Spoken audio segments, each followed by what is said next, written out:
I was a deaf person in Papua New Guinea, but then when I got the Australian Development Scholarship, I came over to do my studies. And as I came through, there was this opportunity for me to also address the disability that I have. So, when I came through, I had my ears tested, and I found the right medical assistant, and that was for me to have an operation, get my ears back. And when that happened, it got my whole life back. Joel Silas is a senior university tutor in Papua New Guinea who undertook a Masters of Information Technology at the University of Southern Queensland. Joel's placement was with Queensland host organisation Hear and Say, one of the leading paediatric auditory, verbal and cochlear implant centres in the world.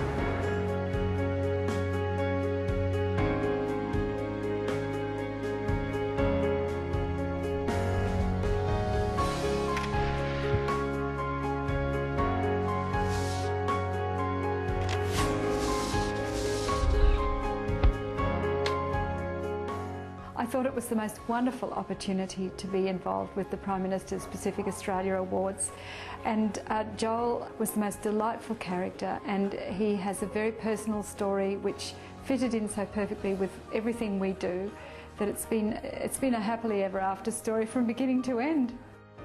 Dr. Dimity Dornan is 2010 Queenslander of the Year and founder of Hear and Say. Hear and Say is a centre for children with hearing loss. We have services for over 500 children ranging in age from birth to 28 years of age, but by far the greatest number of children are in their early years, so between 0 and 3.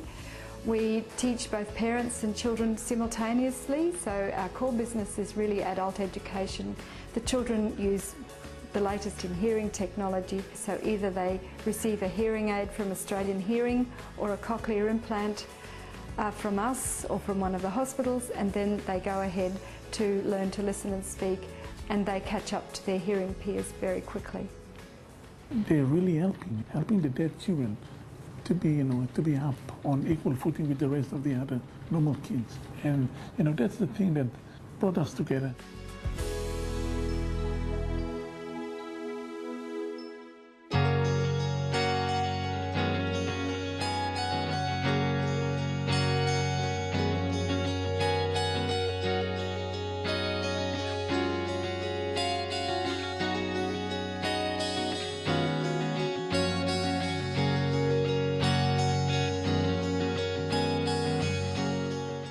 In every possible way, he's contributed to the organisation, and we've just loved having him. He became a real team member while he was here.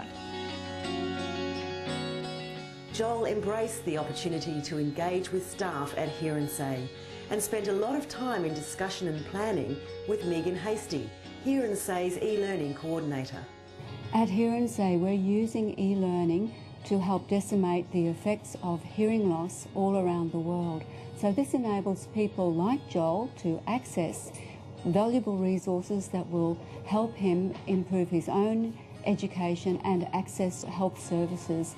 So at Hear and Say, we're using what we call a blended cyber mode of delivery, where we have our course content recorded on the platform, and it is a virtual classroom.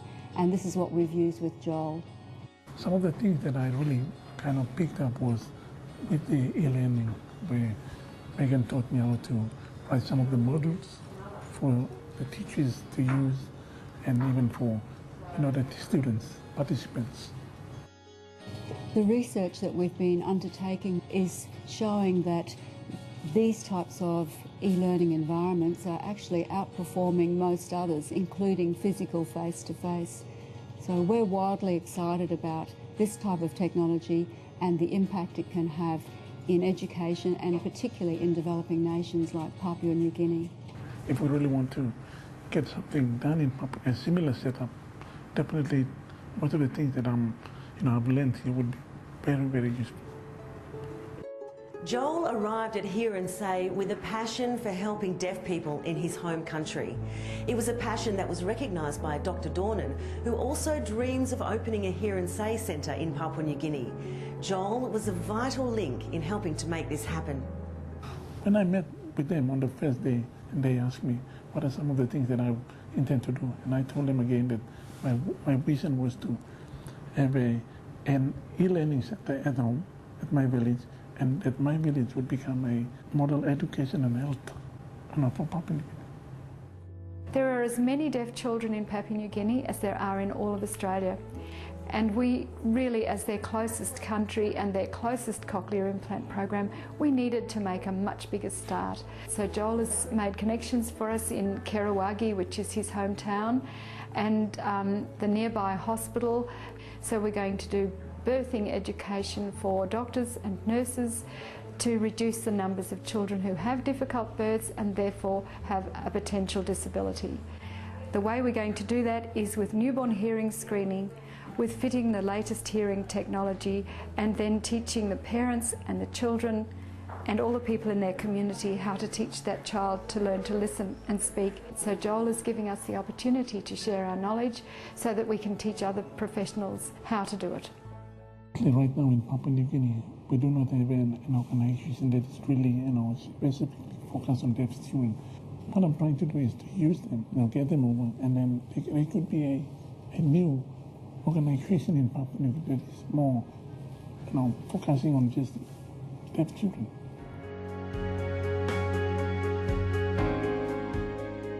The most important thing to realise about hearing loss is that not only is it the most common disability in newborns, but these days we have the power and the knowledge to virtually eradicate deafness right across the world. So if you look at the transformation that we're able to do today, it's awesome. It's the first time in history we've had this great confluence of developments which will allow us to make this huge change for a child and a family's life. So if we know, why shouldn't we share? The ENSA have changed my life. They've brought in the confidence. They've made me feel more great now. And for me, I'm grateful to meeting some of the wonderful people in the world, the Australians. I'm now able to talk, feel free to, socialize with other people, and that's, as I've said, an experience that I will never forget. Joel achieved the objectives of his placement, but more than that, his time at Hear and Say allowed him to build confidence and knowledge far beyond his own expectations.